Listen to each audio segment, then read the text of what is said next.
Good morning guys. स्वागत है आप सभी का मेरी बेटी के चैनल कुकू ग्रेड पर। आज का जो टॉपिक है हमारा वो क्या है? Atoms and molecules. देखिए, एटम्स एंड मॉलिक्यूल्स में आपको सिर्फ ये छोटी छोटी बातें जो है वो आनी हैं और यही बातें आपको सीखनी हैं। आपका लेसन अपने आप क्लियर हो जाएगा। फर्स्टली हमने डिस्कस करना है, ज़्यादा टाइम नहीं करेंगे, मैटर।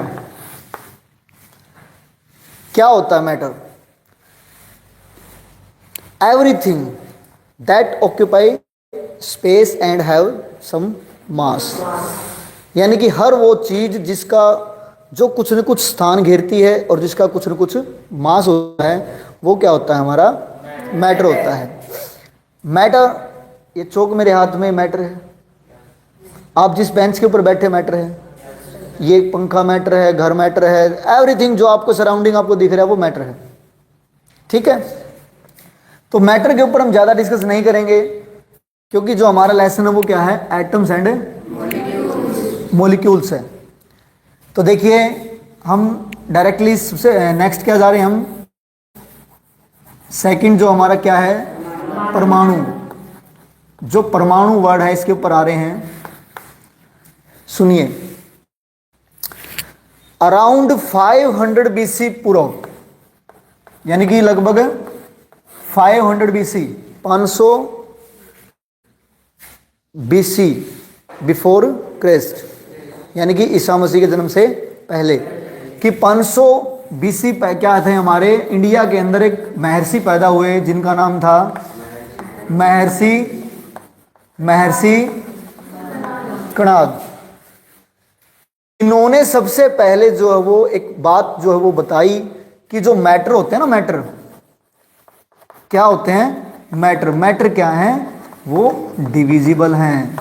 मैटर क्या है? डिविजिबल हैं। सर मैटर डिविजिबल हैं जी, कि मैटर जो है टूटता है। जैसे कि 100 को हम तोड़ना शुरू कर दें तो टूटता, फिर उन्होंने कहा कि भाई टूटते टूटते एक ऐसा जो है टाइम आएगा, एक ऐसा जो है पार्ट आएगा जिसको आप फर्दर नहीं तोड़ सकते, और जो फर्दर नहीं तोड़ सकते इसी को उन्होंने पदार्थ या परमाणु जो है नाम दिया।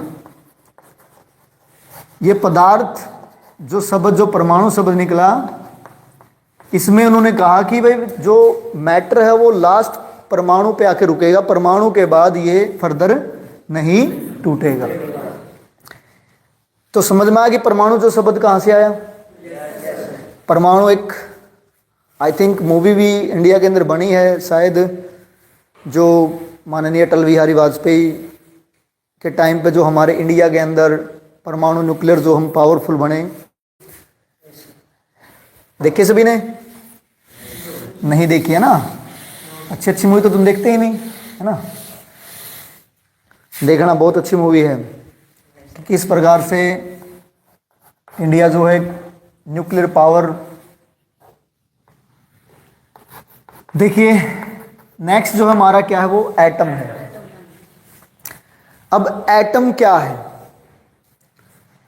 एटम जो वर्ड आया, अब इंडिया के साथ साथ और भी बहुत से देश थे, उनके फिलोसफर भी लगे हुए थे। तो उनमें एक ग्रीक फिलोसफर थे। कौन थे?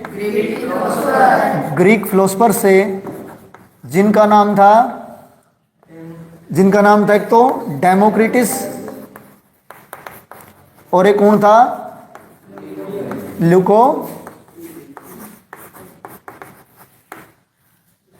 ल्यूकोपिस। दो साइंटिस्ट हमारे हुए, फिलोसफर हुए। इनमें जो डेमोक्रिटस था, इनकी भी सोच यही थी कि जो मैटर हैं वो क्या है? फर्दर टूटते हैं। और इन्होंने जो डिविजिबल, जो मैटर का डिविजिबल है, उन्होंने कहा कि उसकी एक लास्ट स्टेज आती है जिसका नाम है एटम। बहुत बार क्वेश्चन आता है कि व्हाट इज द एटम, और ये जो वर्ड है, व्हाट एटम जो वर्ड है वो कहां से आया? तो एटम जो वर्ड है वो किसने दिया था हमें? डेमोक्रिटस ने। किसने दिया था? डेमोक्रिटस ने दिया।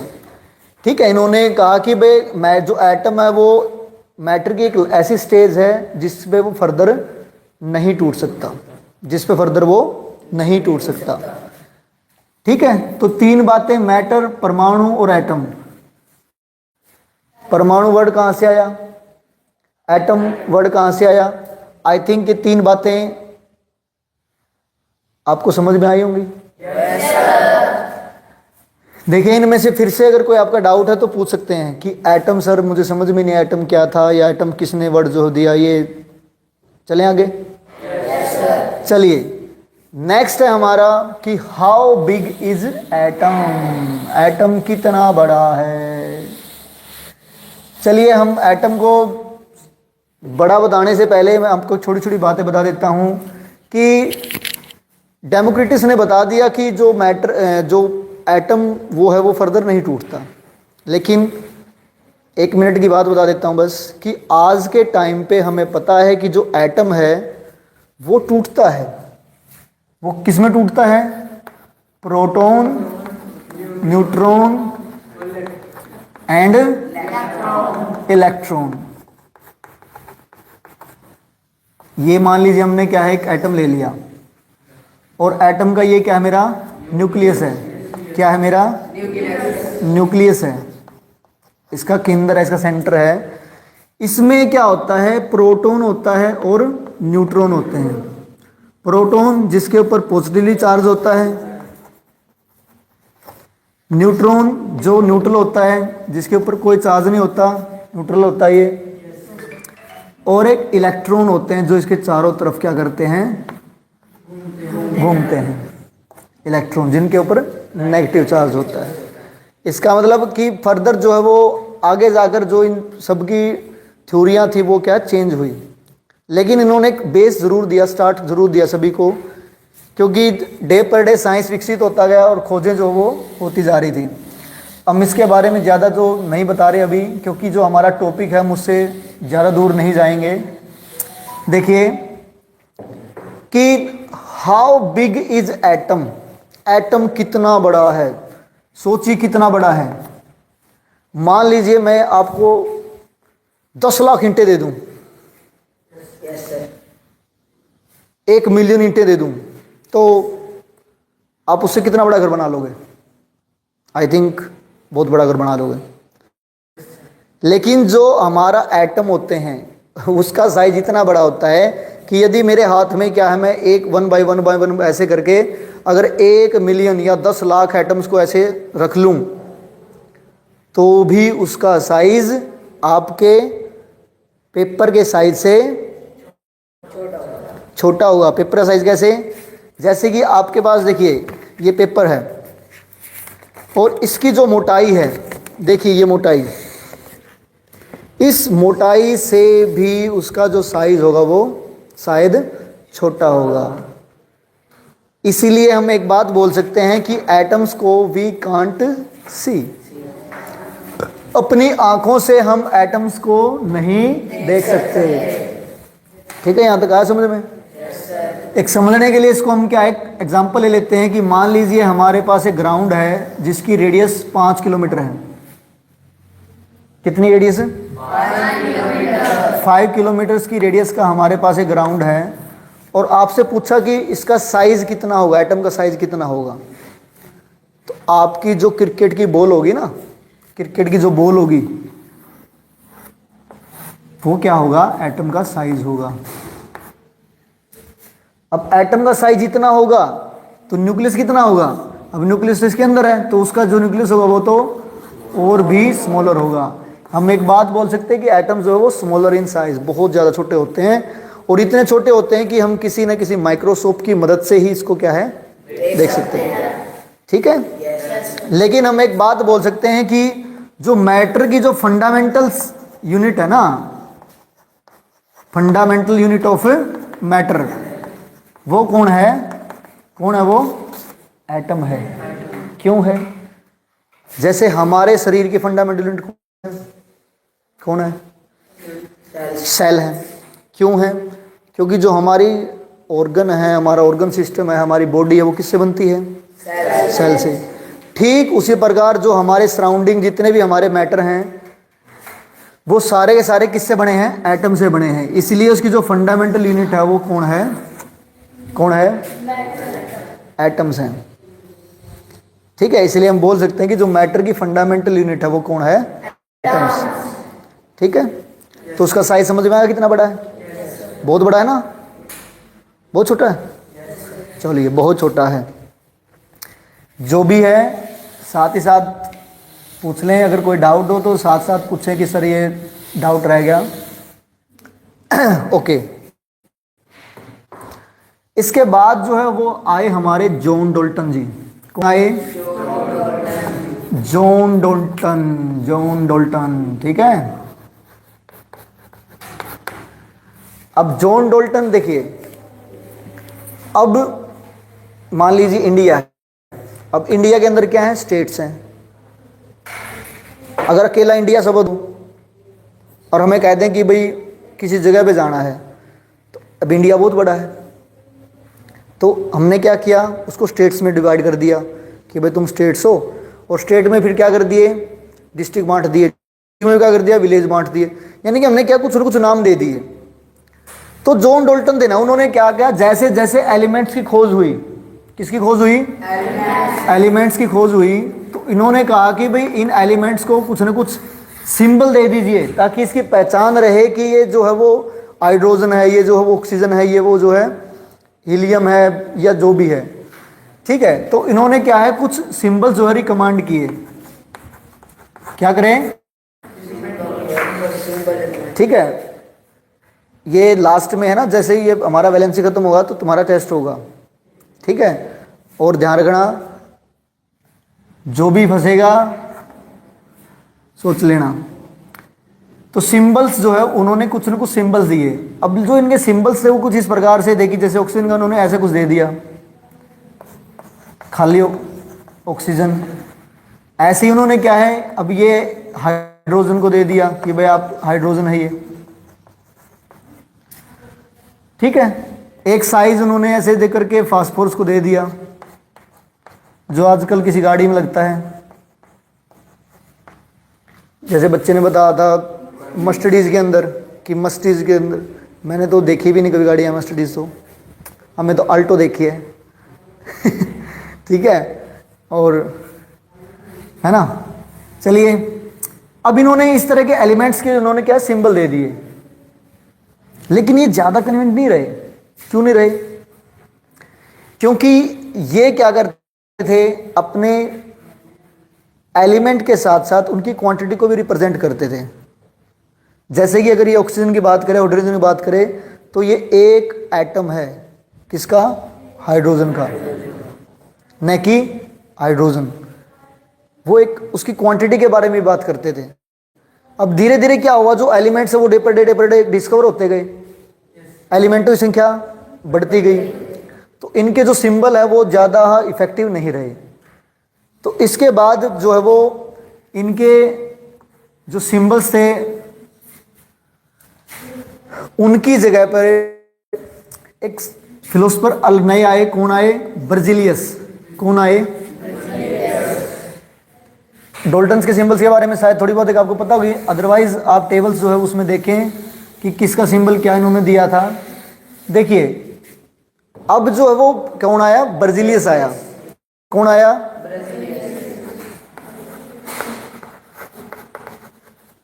ये पहला व्यक्ति था जिन्होंने ये कहा कि एलिमेंट्स को है ना, आप ऐसे सिंबल मत दीजिए, आप ऐसा कीजिए उस एलिमेंट्स के पहले या दूसरा लेटर को जो है यूज कीजिए।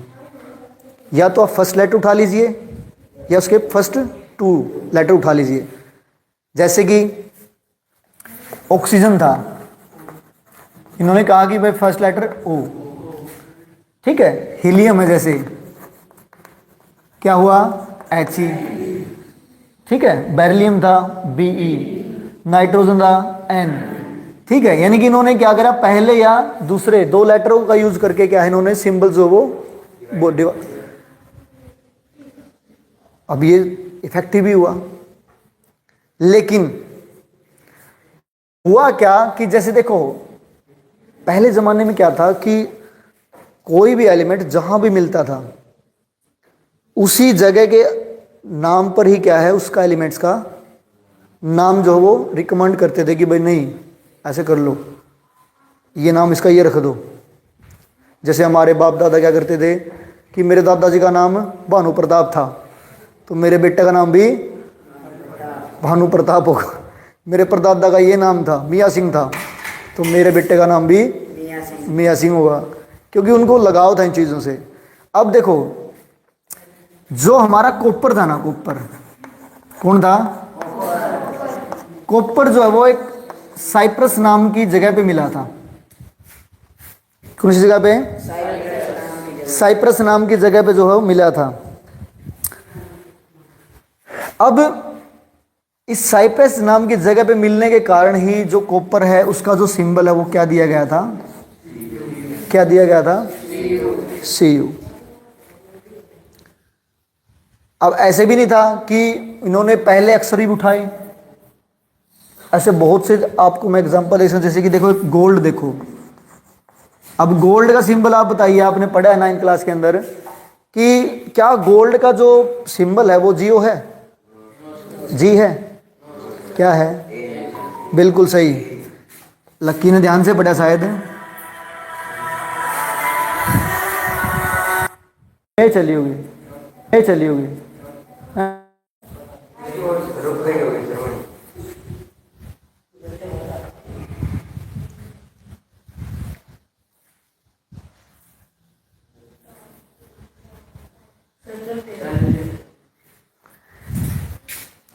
देखिए बच्चे ने बोला कि सर एटम नहीं समझ में आया।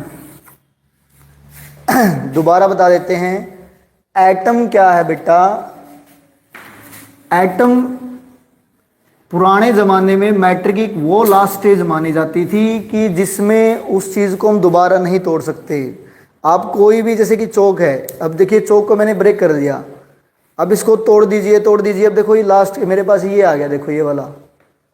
अगर इसको आप फिर भी कोशिश करोगे तोड़ते तोड़ते तोड़ते एक छोटा सा दाना ये आ गया, अब इसको आप कितना भी जोर लगा लीजिए ये नहीं टूटेगा। तो ये लास्ट स्टेज आ गई जिसके बाद हम अब इसको अदर जो है वो ब्रेक नहीं कर सकते। तो ये क्या था? हमारा एटम था। ठीक है, फिर भी डाउट है तो बेटा कोई बात नहीं, दोबारा फिर पूछ लीजिएगा। देखिए जैसे कॉपर जो वो क्या था? साइप्रस नाम के जगह मिला था जिसके कारण इसका Cu जो है वो सिंबल जो है वो। अब गोल्ड का अगर आप सिंबल की बात करोगे वो तो क्या था? Au। क्या था? Sir Au। देखिए ऐसे बहुत से एलिमेंट थे जिनके नाम उनके लैटिन वर्ड से लिए गए थे या उनके ग्रीक वर्ड से लिए गए थे। अब जो ये Au था वो क्या था? सोने का लैटिन वर्ड था। कौन सा था? ओरम, जिसका लैटिन वर्ड्स में मीनिंग होता है येलो, कि येलो मेटल, कोई पीले रंग की मेटल्स। तो जो ओरम था उसके फर्स्ट 2 लेटर से क्या है ये लिया गया। ऐसे बहुत से और भी एग्जाम्पल है, जैसे कि आप सोडियम है, नाइट्रियम जो लैटिन वर्ड था Na उससे लिया गया। पोटासियम था, अब उसको पोटासियम का तो पी है क्या? पोटासियम का क्या है? के है। उसका लैटिन वर्ड था क्या था? कैलियम था। ठीक है, तो इस प्रकार से इन्होंने जो है वो इनके सिंबल जो वो यूज किए। ठीक है, लेकिन बहुत से इनके सिंबल्स की मदद से, ठीक है, फर्स्ट या सेकंड लेटर यूज करके, उनके लैटिन वर्ड्स यूज करके, उनकी जगहों पे मिलने की वजह से ऐसे कर करके हमारी जो है टेबल्स बनी, जिसको आप फर्दर पेरियोडिक टेबल्स के नाम से जानते हो। ठीक है, आई थिंक ये यहाँ तक आपको समझ में आएगा कि जो बर्जिलियस था इन्होंने क्या किया था। ठीक है, बर्जिलियस ने क्या कर दिया था? सभी एलिमेंट्स को एक प्रॉपर वे से जो है नाम दे दिया था। इसमें इन्होंने एक चीज़ ज़रूर फॉलो करी थी कि जो हमारी मेटल, जो हमारे एलिमेंट्स थे उसमें जो अगर 2 डिजिट्स का या 2 जैसे कि He है, इसमें इन्होंने एक चीज का जरूर ध्यान रखा था कि जो फर्स्ट लेटर है वो कैपिटल रहेगा और सेकंड जो वो स्मॉल रहेगा, इस बात का जरूर ध्यान रखें। ठीक है, चले आगे। ओके, अब नेक्स्ट फिर से हमारा जो है वो क्या आया है, Dalton's atomic theory. Dalton's theory, okay, Dalton's atomic theory. Dalton's atomic theory.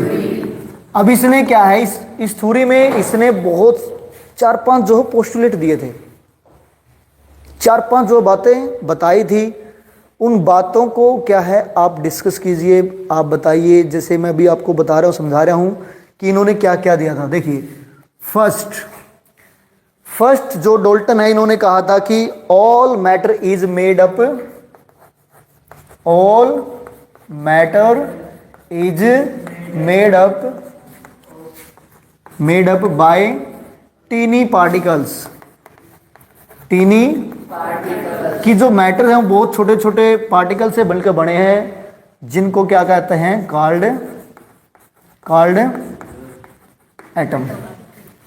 I think अभी बच्चे ने पूछा भी था कि एटम, तो ये यहाँ से भी एक डेफिनेशन आई कि all matter is made up, जो मैटर हैं वो बने होते हैं, किससे बने होते हैं, टीनी पार्टिकल्स, छोटे छोटे पार्टिकल से, जिनका नाम क्या है, एटम है।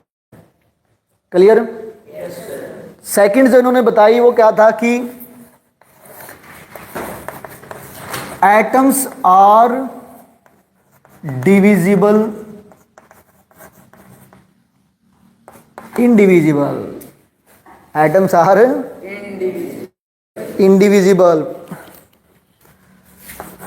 इंडिविजिबल पार्टिकल्स लगा, ठीक है, कि एटम्स जो वो इंडिविजिबल पार्टिकल्स होते हैं।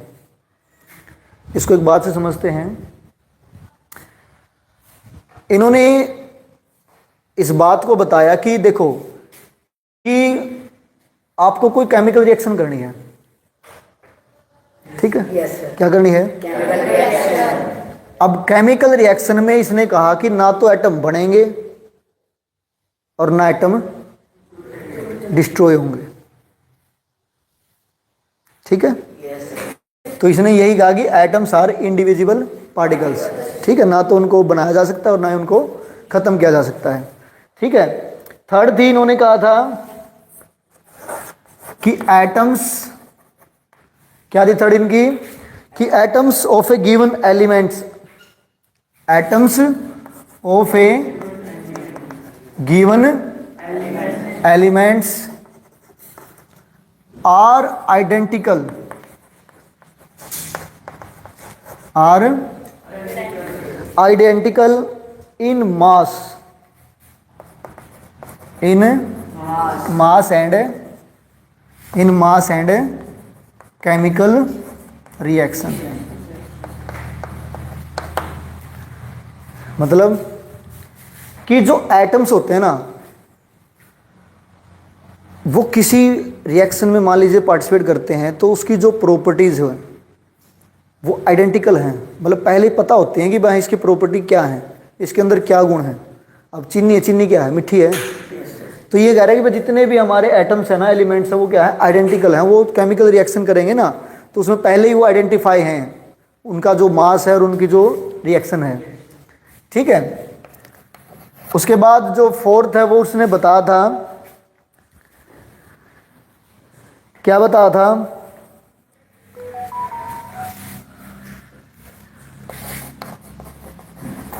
कि atoms are combined in fixed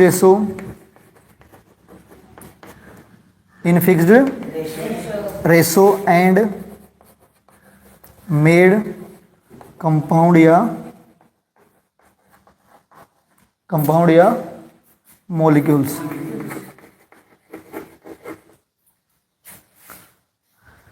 ठीक है,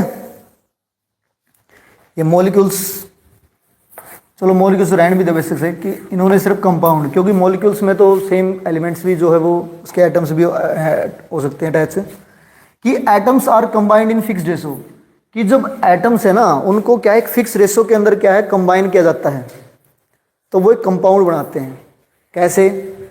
जैसे कि वाटर जो है, एग्जांपल ले लीजिए, वाटर, कार्बन डाइऑक्साइड ले लीजिए। चलो अब जो हाइड्रोजन है उसके 2 एटम और ऑक्सीजन का 1 एटम, जब ये दोनों मिलेंगे तभी जाके वाटर का एक मॉलिक्यूल जो है बनेगा। ठीक है, कार्बन डाइऑक्साइड है भाई, कार्बन 1:2 आ नहीं भाई, कार्बन और ऑक्सीजन का रेशो 1:2, यानी कि कार्बन का 1 और ऑक्सीजन के 2, तभी जाकर के हमारा बनेगा।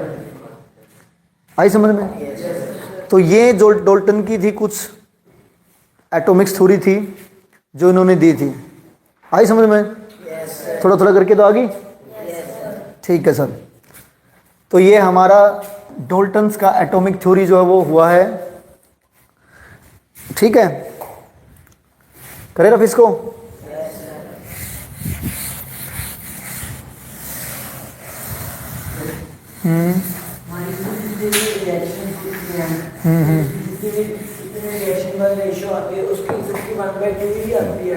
नहीं सर, 1:2 नहीं आएगा, ज़रूरी नहीं है।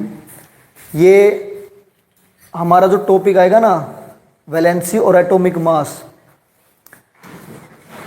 आप एटॉमिक मास के बारे में पढ़ोगे, जो एटॉमिक मास यूनिट जो होती है ना हमारी, भाई जैसे हाइड्रोजन का कितना मास और ऑक्सीजन का कितना मास मिलके इतना बनेगा। एलिमेंट्स के नंबर्स होते हैं, नंबर कि भाई, ठीक है, जैसे कि H2O है, अगर हम इसको मास के हिसाब से बात करें ना तो ये कितना रेशो होता है? 1:2:16 होता है, 2:16। कैसे? कि जैसे देखो H2O, हाइड्रोजन का जो एटॉमिक मास होता है वो कितना होता है? 1 होता है। ऑक्सीजन का एटॉमिक मास कितना होता है? 8 होता है कि नहीं? अब इसमें हाइड्रोजन में कितने एलिमेंट हैं? तो कितना हो गया इसका? 2 हुआ। यहाँ पर कितने हैं? ठीक है, तो यहाँ पर कितना हुआ? 8। ठीक है, यहाँ पर तो क्या है देखो, अगर मान ली मैंने क्या करे, हाइड्रोजन के 2 मिला दिए और ऑक्सीजन के भी 2 मिला लिए, तो यहाँ पर अब कितना हो गया मेरा? 8×2=16 हो गया। ठीक है, तो जब इनका अगर रेशो हम अगर काउंट करेंगे तो रेशो क्या हुआ मेरा? 2:16 हुआ। 2 × 8=16, यानी कि क्या रेशो हुआ मेरा? 1:8। यानी कि हाइड्रोजन के भी 2 और ऑक्सीजन के भी 2 एलिमेंट अगर मिलते हैं मास के हिसाब से, एलिमेंट के हिसाब से नहीं, मास में, कि भाई मान लीजिए अगर इसका एटॉमिक मास इतना और ऑक्सीजन का इतना, और जब हम कंबाइन करेंगे तो वो 1:8 में आएगा। तो यानी कि कोई भी कंपाउंड बनने के लिए हमारे पास क्या है? रेशो होना ज़रूरी है, तभी जाके जो है वो एक नया कंपाउंड जो है बना पाता है, अदरवाइज कंपाउंड नहीं बनेगा। ठीक है, चलिए नेक्स्ट हमारा जो है वो क्या है? Law of chemical combination.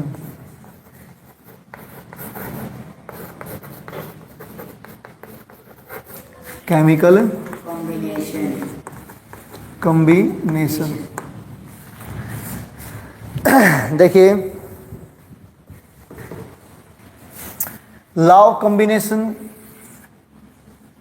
ये डोल्टन्स की ही थ्योरी थी, ये डोल्टन्स ने डिफाइन कर दिया था। यानी कि जो ये लॉ ऑफ केमिकल कॉम्बिनेशन आए थे, ये डोल्टन ने पहले चीज़ें बता दी थी। जैसे फर्स्ट कि law of conservation of mass. Sir क्या होता है law of conservation of mass? बताइएगा कोई? चलिए देखिए, law of conservation of mass क्या था? डोल्टन ने एक थ्योरी बताई थी, अगर आपने अभी मेरे से, मैं अभी आपको बताया था, उसने एक थ्योरी में बताया था कि ड्यूरिंग द रिएक्शन ना तो कोई एलिमेंट्स क्रिएट होता है, ना ही कोई है, कुछ याद? ठीक उसी प्रकार जो उसका मास है वो भी ना तो क्रिएट होता ना ही। कैसे सर? जैसे मान लीजिए चलो सर्दियाँ आ रही हैं भाई ना, सर्दियाँ आ गई। अब सर्दियों में हमने क्या कर दिया, ये लकड़ियाँ लगा ली भाई, और यहाँ पर क्या चल रही है, अब आग जल रही है। अब इन लकड़ियाँ कुछ न कुछ वजन होगा। अब क्या हुआ, ये जो इन्वायरमेंट से क्या ले रही है, ऑक्सीजन ले रही हैं, ले रही कि नहीं ले रही हैं। और जब ये, क्योंकि कोई भी ऑब्जेक्ट कब जलता है, जब ऑक्सीजन होगी। अब इसने क्या करा, इस आग ने क्या लिया, ऑक्सीजन को लिया, ठीक है, और इस आग ने ऑक्सीजन लेके क्या कर दिया, जलना स्टार्ट कर दिया। अब ये जलने पर क्या हुआ, जो ये धुआं है या जो स्मोक बनने लग रहा है, इन्होंने क्या, कौन सी गैस निकाली, कार्बन डाइऑक्साइड बदले में निकाल दी। प्लस में क्या निकाल दी, हीट भी निकाल ली। मिलेगी कि नहीं मिलेगी हीट, जब आग जलेगी तो हीट मिलेगी। तो यानी कार्बन डाइऑक्साइड और हीट। अब ये कुछ मास जलने लग रहा है, लेकिन बदले में अगर कुछ ले रहा है तो साथ में कुछ। अब यहाँ पे जलने के बाद के लास्ट में कुछ कुछ बचेगा, शायद ऐस बचेगी, राख बचेगी शायद। स्पेलिंग ये होती है पक्का, ये तो नहीं होती ASH, देख लेना, ठीक है। तो यानी कि कुछ ना कुछ राख वगैरह जो मटेरियल जो है वो बना हमारा, ठीक है, वेस्ट मटेरियल जो बना, एक चीज मिलेगी तो दूसरी जो है वो छूटेगी,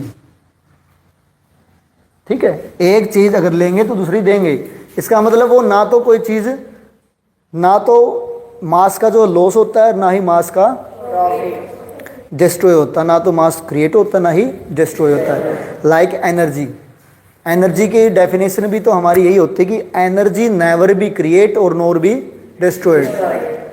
आप एक छोटा बच्चा है, आप अपने आप से एग्जांपल ले लीजिए।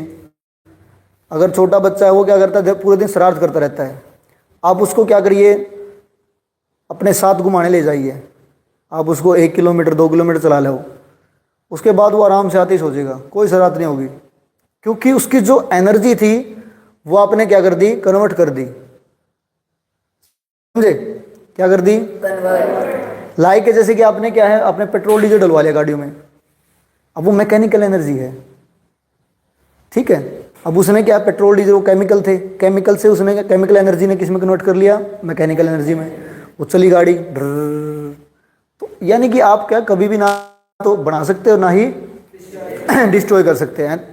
तो ठीक उन्हीं प्रकार से, तो यानी कि हमने पढ़ा था ना डाल्टन थ्योरी में, तो यानी कि ये बात डाल्टन ने पहले ही बता दी थी कि भाई किसी भी ड्यूरिंग द रिएक्शन कोई भी मास जो हो ना तो डिस्ट्रॉय होगा और ना ही वो क्लियर। अब सेकंड जो इसका था वो था law of constant proportions, law of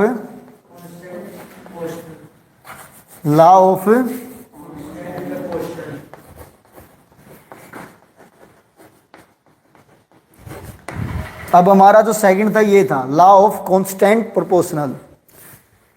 इसने कहा था कि किसी भी कंपाउंड को बनने के लिए, किसी भी एलिमेंट्स का एक रेशो होना जरूरी है। जब एलिमेंट्स एक रेशो में रिएक्ट करेंगे तो ही जाके एक नया कंपाउंड बनेगा। और ये भी आई थिंक हमारी डाल्टन थ्योरी में हमने पढ़ा था। ये लास्ट का पोस्टुलेट था शायद हमारा, जिसमें उसने बताया था कि जो एलिमेंट्स है वो एक प्रोपोर्शन, एक रेशो में जो एक दूसरे से अटैच होते हैं, जिससे हमारा एक नया कंपाउंड बनता है, ठीक है। तो यानी कि दोनों की दोनों लॉ जो है वो आपको समझ में आई होंगी कि लॉ ऑफ कांस्टेंट प्रोपोर्शनल क्या है और law of conservation of mass क्या है। कर लोगे? करें रफ? ओके।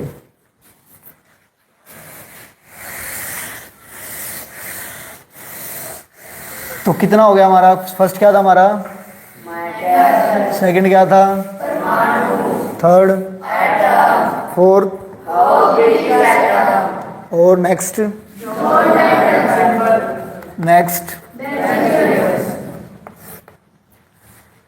क्या था? नेक्स्ट बेरजेलियस। क्या क्या था बेरजेलियस ने? उसकी जो सिंबल्स उसने बताए थे कि उसके फर्स्ट और लास्ट। बिल्कुल बिल्कुल, शाबाश शाबाश, बहुत बढ़िया बेटे। जी जी जी जी बिल्कुल, बेरजेलियस ने बताया था कि फर्स्ट या सेकंड लेटर यूज करके आप जो है एलिमेंट्स का नाम रिकमेंड कर सकते हो। और उन्होंने ऐसे ही किया था। गुड। अब देखिए हमारा क्या है, एटॉमिक मास। एटॉमिक मास, या अब इसके अंदर हमने क्या है, देखिए आप जैसे अभी अपने को ही स्कूल की अभी जो है हॉस्टल की सब्जी लेके आनी है, ठीक है। अब आजकल तो चलो ठीक है, हमारे पास क्या है, इलेक्ट्रिक जो मशीनें हैं उसके ऊपर वजन तुलता है, लेकिन अगर आप पहले की बात करो तो हमारे पास एक तराजू होता था। अब तराजू में क्या होते थे, एक साइड जो है वो 5 किलो, 2 किलो, 3 किलो, 1 किलो के मेजरमेंट थे ना, वेट, जिनको बाट बोल रहे थे, बाट ऐसे होते थे। तो जैसे कि हमें आधी किलो घिया चाहिए तो भी क्या करता था, उस बाट को रखता था, आधी किलो घिया। हमें आधे किलो टमाटर चाहिए तो भी उस बाट को चेंज करता था, वो वही रखता था, लेकिन टमाटर चेंज हो गया था। फिर क्या करता, मान लिया हमें आलू चाहिए, प्याज चाहिए, वो यूनिट सेम थी लेकिन वहाँ पे चीज़ें बदल रही थी, ठीक है। ठीक इसी प्रकार जो हमारी पीरियोडिक टेबल है, इसके अंदर हम जो एटॉमिक नंबर जो है और एटॉमिक मास, ये दोनों पढ़ते हैं। जैसे कि हाइड्रोजन है हमारा, अब इसका एटॉमिक नंबर 1 होता है, एटॉमिक मास भी 1 होता है। तो ठीक इसी प्रकार हम पढ़ते हैं, जैसे नेक्स्ट हमारी हाइड्रोजन, हीलियम, लिथियम, बेरिलियम, ऐसे पढ़ते हैं ना। तो एक तरफ हमारे एटॉमिक नंबर होते हैं और एक हमारे एटॉमिक मास चलते हैं। अब इसमें भी क्या था, हमने एक रिलेटिव एटॉमिक मास, यानी कि एक ऐसे एलिमेंट को लिया था जिसके रिलेटिव सबके मास जो वो निकले। इसके लिए हमने क्या किया था, कार्बन 12, क्या, कार्बन 12, ठीक है, कार्बन 12 का जो है यूज किया था, ठीक है। और इस मास को मापने के लिए हमने क्या थी, एक यूनिट यूज करी जिसका बोलते हैं एटॉमिक मास यूनिट। क्या है, एटॉमिक मास यूनिट, जिसको आपने यू, छोटे यू से डिनोट करना है, ठीक है। अब इसकी मान लीजिए आपसे कुछ पूछ ले कि देखिए, मान लीजिए आपके मन में क्वेश्चन आया कि सर जी कार्बन तो पड़ी थी, कार्बन 12 कितना है क्या, आया किसी के मन में क्वेश्चन? किसके आया? पूछा तो नहीं सर, चलिए मैंने ही पूछ लिया। कार्बन 12, देखिए बेटा, कार्बन 12, कार्बन 13 और कार्बन 14, ये हमारे पास 3 आइसोटोप्स होते हैं कार्बन के। बहुत से एलिमेंट्स होते हैं जिनके आइसोटोप्स हैं। अब आइसोटोप्स क्या होता है, नया टॉपिक खुल गया। चलिए 1 मिनट में बता देते हैं बस, उसके बाद ज़्यादा इसको नहीं खोलेंगे। आइसोटोप को एक छोटी सी बात हम समझिए कि ऐसे एलिमेंट जिनके एटॉमिक जो नंबर है ना वो तो क्या हो, सेम हो, एटॉमिक नंबर तो सेम हो, ठीक है, लेकिन उनके जो एटॉमिक मास है ना वो डिफरेंट निकले, एटॉमिक मास डिफरेंट। यानी कि डेफिनेशन बिल्कुल आसान है कि isotopes are the elements which have same atomic number but have different atomic mass, ठीक है। तो उसके कार्बन के आइसोटोप्स में हमने C12 को रिकमेंड कर रखा है, जिनके रिलेटिव जितने भी हमारे पीरियोडिक टेबल के अंदर हैं वो सारे के सारे क्या हैं, उनके मास जो वो लिखे गए हैं। अब एक एटॉमिक मास यूनिट की जो वैल्यू होती है, एक एटॉमिक मास यूनिट की जो वैल्यू होती है वो कितनी होती है, 1/12 कार्बन 12। यानी जो कार्बन 12 है उसका जो भी एटॉमिक मास है उसका 1/12। क्लियर? जो एटॉमिक मास है उनकी वैल्यू पॉइंटों में हो सकती है, लेकिन आपने जब भी टेबल्स के अंदर या मतलब देखेंगे तो उसमें उसकी वैल्यू जो है परफेक्ट निकलेगी। जैसे हाइड्रोजन है, इसकी वैल्यू 1 पॉइंट समथिंग समथिंग होती है, लेकिन हम इसका एटॉमिक मास लिखते हैं तो वही एक होल नंबर में लिखते हैं। तो ये भी ध्यान रखिएगा, जो हमारे एटॉमिक मास है वो हमेशा किस में होंगे, होल नंबर में होंगे। किस में होंगे, होल नंबर में। तो ये कुछ आई समझ में? एटॉमिक मास यूनिट क्या थी, क्या था atomic mass unit? Atomic mass को मापने की यूनिट, ठीक है। जैसे मान लीजिए कि आपको 10 ग्राम, जैसे हम ग्राम, ग्राम, किलोग्राम, तो ये जैसी एलिमेंट्स के जो एटॉमिक मास थे उनको मेजरमेंट की यूनिट, ठीक है, जिसको हम AMU या एटॉमिक मास यूनिट बोलते हैं, जिसकी वैल्यू क्या थी 1/12 थी।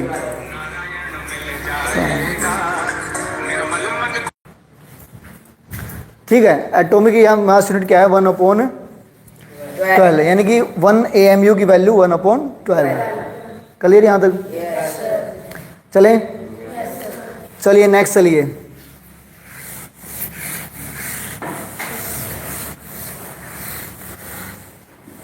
इनको करने के बाद जिसके भी जितने भी डाउट्स हैं वो सारे के सारे डाउट्स, ठीक है, जिनके भी लास्ट तक कराने के बाद जो डाउट होंगे उसके डाउट जो कराए जाएंगे, ठीक है। तब तक अपने जो डाउट्स है वो रिकमेंड मतलब राइट डाउन करें, बताएं कि ये जो है मेरे डाउट्स हैं, ठीक है। उसके ठीक 15 मिनट बाद 20 मिनट बाद बताएंगे, ठीक है, क्योंकि तब तक आप टॉयलेट, खाना, किसी को भूख लगी होगी तो जाए ना जी। अभी नेक्स्ट क्या है हमारा? मॉलिक्यूल्स। अब फटाफट करेंगे थोड़ा सा। अब मॉलिक्यूल्स क्या होते हैं सुनिए। मॉलिक्यूल्स कोई बताएगा? मॉलिक्यूल्स देखिए, 2 और मोर यानी कि 2 या 2 से ज्यादा एलिमेंट्स कंबाइंड टूगेदर। जब 2 या 2 से अधिक एलिमेंट्स, 2 हो सकते हैं या 2 से ज़्यादा भी हो सकते हैं, एलिमेंट्स क्या करते हैं एक दूसरे से कंबाइन करते हैं, वो क्या बनाते हैं? क्या बनाते हैं? मॉलिक्यूल्स बनाते हैं, ठीक है। क्या बनाते हैं? मॉलिक्यूल्स। जैसे कि एग्जाम्पल ले लेते हैं हम, देखिए ये हाइड्रोजन है और एक और मेरा हाइड्रोजन है इधर, सेम एलिमेंट है। Yes sir. अब मान ली दोनों ये कंबाइन हो गए, ये एक दूसरे से जुड़ गए, तो इन्होंने क्या बनाया? H2 बनाया। तो ये क्या है? एक मॉलिक्यूल है, ठीक है। ऑक्सीजन है, मान लीजिए मेरा क्या है? ऑक्सीजन है O, और ये भी ऑक्सीजन है, ये दोनों मिले तो उन्होंने क्या बनाया? तो ऑक्सीजन का एक मॉलिक्यूल है, ठीक है। अब मान लीजिए जैसे HCl है, HCl मतलब हाँ यही होता है, क्या नाम है इसका? चलो, हमारे शरीर में मिलता है क्या? जी बिल्कुल, स्टमक के अंदर होता है, यानी कि ये फूड डाइजेशन में हमारी हेल्प करता है। अब यहाँ पर देखो कि हाइड्रोजन और ये क्लोरीन, ठीक है, ये हाइड्रोजन और ये दोनों का कंबाइन हुआ, क्या बनाया? HCl। तो ये HCl का एक मॉलिक्यूल है, समझे? ये HCl का एक मॉलिक्यूल कहलाएगा, ठीक है सर? समझ में आ गया यहां तक? चलो, वैसे तो एक आयंस रह गया, चलो फटाफट एक, तो मॉलिक्यूल्स आने के बाद अब हमारा क्या है? आयंस है। तो यहां तक छोड़ हो गया समझ में? अब आयंस बिल्कुल आसान है।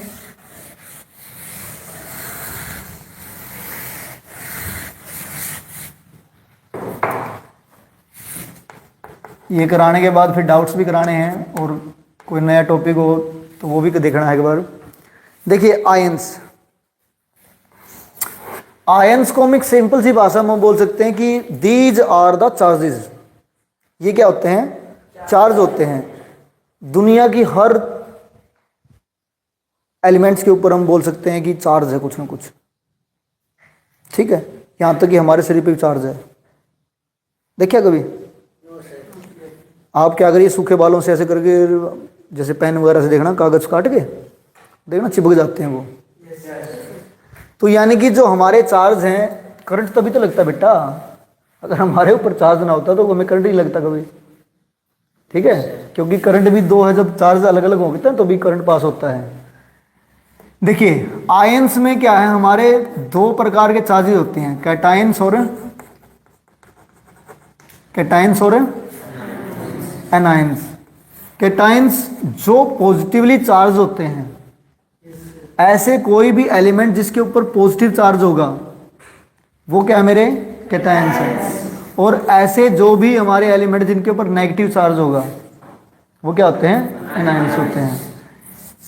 हम एक बात और बोल सकते हैं कि पॉजिटिव और नेगेटिव का चक्कर हम वैलेंसी से भी समझ सकते हैं कि जो क्या करते हैं, लेते हैं, वो नेगेटिव चार्ज होगा, जो देने वाले हैं, दानवीर हैं, उनके ऊपर पॉजिटिव चार्ज होगा। अब ये लास्ट है हमारा टॉपिक, वैलेंसी।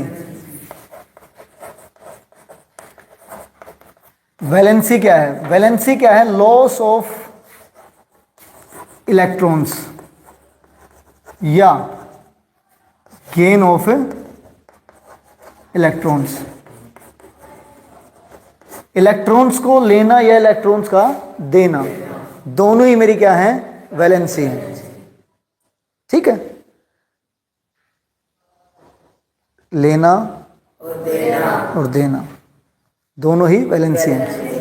ठीक है, इसके लिए हमने टेबल जो वो याद कर सकते, बिल्कुल आराम कर सकते हैं कि भाई जैसे कि हमारे फर्स्ट हमारे जो सेल्स होते हैं उसके अंदर कितने एलिमेंट्स होने चाहिए, सेकंड है उसके अंदर कितने होने चाहिए, थर्ड है कितने होने चाहिए, फोर्थ है कितने होने चाहिए। ठीक है, लेकिन इससे पहले जो है एक टॉपिक और शायद बच्चे कह रहे हैं कि सर केमिकल फार्मूला जो है वो रह गया, चलिए वो भी देख लेते हैं। जिन बच्चों को वैलेंसी पिछले चैप्टर में क्लियर होगी तो देखना, केमिकल फार्मूले के लिए वैलेंसी का होना जरूरी है। देखिए केमिकल फार्मूला कैसे बनता है,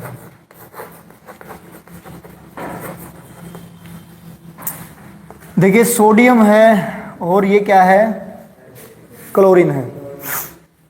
अब जो सोडियम है इसकी वैलेंसी कितनी है,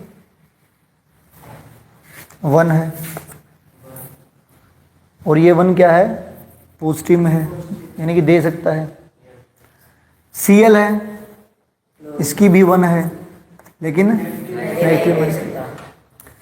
आपने क्या करना है, बस जैसे इनकी लिखी उसके बाद क्रॉस मार दीजिए, NaCl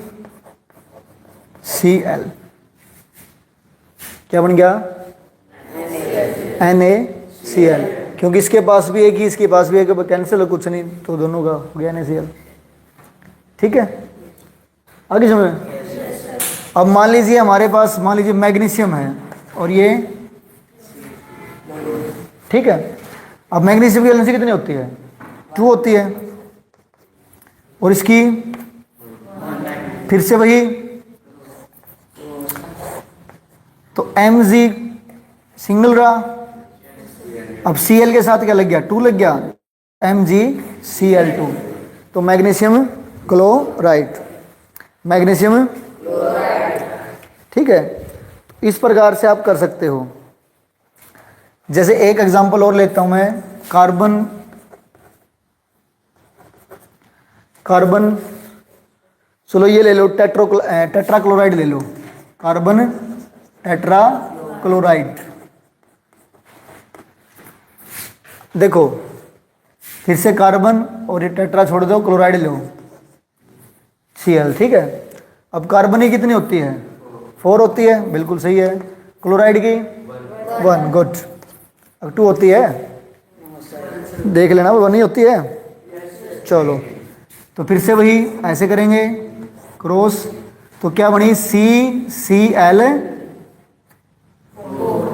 इसके ऊपर तो 1 नहीं आया, कुछ नहीं फर्क पड़ा, तो इसकी कितनी होगी, तो ये हो गया मेरा कार्बन टेट्रा क्लोराइड। तो इस प्रकार से जो है वो करने हैं आपने।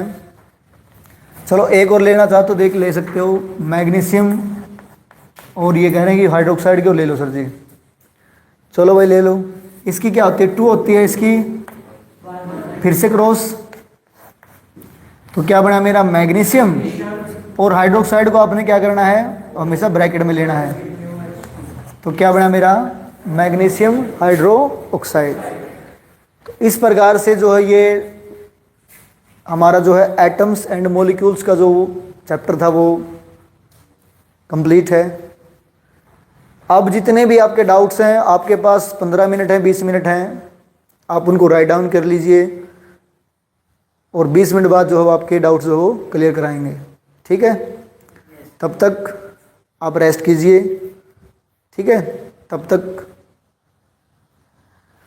और जो लाइव में जुड़े हैं, जो भी साथी हैं, उनके भी जो डाउट्स हैं अभी मैं कमेंट्स में पढ़ूंगा, उनके भी डाउट्स जो वो अभी 20 मिनट बाद जो है वो सोल्व करेंगे।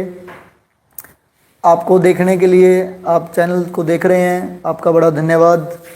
फिर भी अगर आपको भी किसी मैथ में या साइंस में किसी भी चैप्टर में, चाहे किसी भी क्लास में कोई डाउट है तो आप मैसेज में डाल सकते हैं, कमेंट्स में डाल सकते हैं।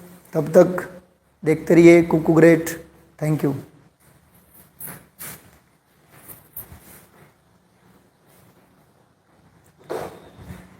गोरा गए हैं, कुथाए को नहीं गए।